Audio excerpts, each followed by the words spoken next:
SP उम्मीदवार पर मेरठ में राष्ट्रीय जाट सभा का विरोध हुआ है। अब देखिए कैसे यहां पर जाटलैंड में इस गठबंधन के लिए राह इतनी भी आसान नहीं है। एसपी उम्मीदवार पर मेरठ में राष्ट्रीय जाट सभा का विरोध हुआ। मुस्लिम उम्मीदवार बनाने पर गठबंधन का विरोध शुरू हुआ।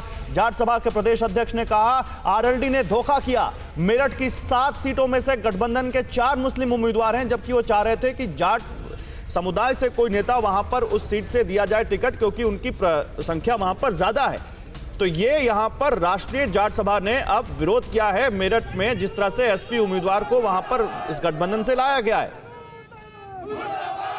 मुखर होकर खड़े होंगे और इसका खामियाजा मेरठ जिले की किठौर विधानसभा, सरदना विधानसभा, हस्तिनापुर विधानसभा और सभी जनपदों में पड़ेगा। जाट अपने अस्मिता पे चोट बर्दाश्त नहीं करेगा। जाट समाज को उचित प्रतिनिधित्व नहीं मिला तो इसका खामियाजा गठबंधन को भुगतना पड़ेगा। और जाट ने इतिहास में विभिन्न गठबंधन ने सोशल इंजीनियरिंग का भद्दा मजाक उड़ाया है और एक स्वाभिमानी कौम जाट को मेरठ जिले में दरकिनार किया है। अभी जी ये क्या हो गया? क्या तो लगा था कि आप लोग बहुत बड़ी ताकत बनने जा रहे हैं पश्चिम यूपी में, और क्या यहां पर जाट आपके विरोध में आ गए? यही नतीजा है।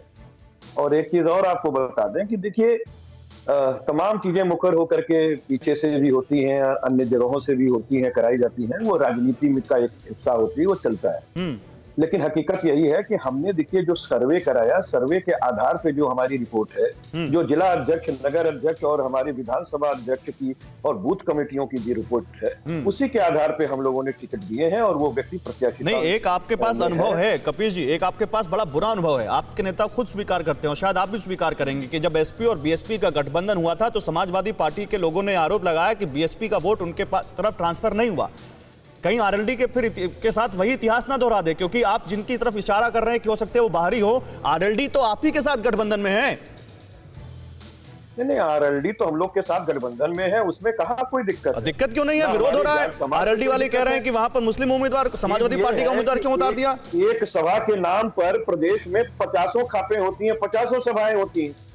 अब ऐसा थोड़ी ना है कि 2-4 आदमी किसी का विरोध करें। अरे 2-4 आदमी तो हमेशा विरोध करते हैं, इसमें कोई बड़ी बात नहीं होती। हम सिर्फ ये कह रहे हैं हम लोगों ने जो प्रत्याशी उतारा है बड़ा सोच समझ के उतारा है, और हम लोगों का एक विरोध आपका और है, एक विरोध आपका मुजफ्फरनगर में भी है, जहां पर आप मुस्लिम उम्मीदवार दे रहे हैं वहां भी विरोध हो रहा है, और जहां नहीं दे रहे हैं वहां भी विरोध हो रहा है। उस पर भी आएंगे, लेकिन मैं अनिला जी के पास जाना चाहता हूं। अनिला जी देखिए, पश्चिम यूपी में आप लोगों के लिए दिक्कत किसान आंदोलन से हो सकती है, ऐसा विपक्षी सपना देख रहे हैं। बार बार ये कहा जा रहा है कि किसान आंदोलन से आपको नुकसान हो सकता है, लेकिन अब तो यहां दांव उल्टा पड़ता दिख रहा है। अब तो इस गठबंधन की कुछ सीटों को लेकर इन्हीं के पार्टी के अंदर विरोध हो रहा है। मेरी सबको राम राम।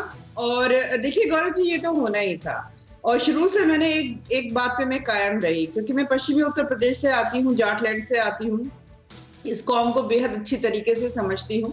राष्ट्रवादिता कूट कूट कर भरी हुई है। एक बच्चा इनका सरहद पर बंदूक लेकर अपने राष्ट्र की सुरक्षा के लिए तैनात रहता है, तो दूसरा जो है ट्रैक्टर चलाते हुए आपको खेत में दिखाई देगा। तो ये वो कौम है। यहाँ पे जिस प्रकार से जो चल रहा था समाजवादी पार्टी और आरएलडी में, कहीं ना कहीं तुष्टीकरण की राजनीति, कहीं ना कहीं स्वार्थ की राजनीति।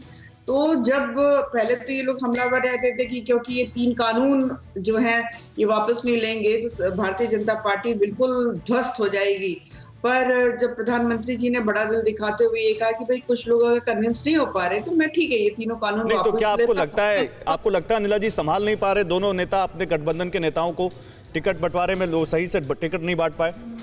ये जो गुलाम मोहम्मद है, ये समाजवादी पार्टी से इसने 2017 में चुनाव लड़ा था, ठीक है, जितेंद्र पाल सिंह के अगेंस्ट। जितेंद्र पाल सिंह जी जीत गए थे और 11,500 करीब वोट से जीते थे। शायद इनको ये लग रहा होगा कि जो केवल 11,500 वोट से हारा है तो इस बार फिर जीत जाएगा, क्योंकि इस बार अखिलेश यादव जी की लहर है। जयंत चौधरी जी की तो लहर है नहीं कहीं, वो तो बिल्कुल पिछलग्गू बने हुए हैं अखिलेश यादव जी के। और मैंने हमेशा ये कहा कि पश्चिमी उत्तर प्रदेश को टेकन फॉर ग्रांटेड मत लीजिए। 2013 में जिस प्रकार के दंगे यहाँ कराए गए हैं, जो 2012 से 2017 तक जिस प्रकार से बहु बेटियां सुरक्षित नहीं रहती थी, उद्योग पनप नहीं पाते थे, किसान त्रस्त रहते थे, तो यहाँ पे वो लोग भूले नहीं है। अड़ी सोमवार से शुक्रवार शाम 6 बजे सिर्फ TV9 भारतवर्ष पर।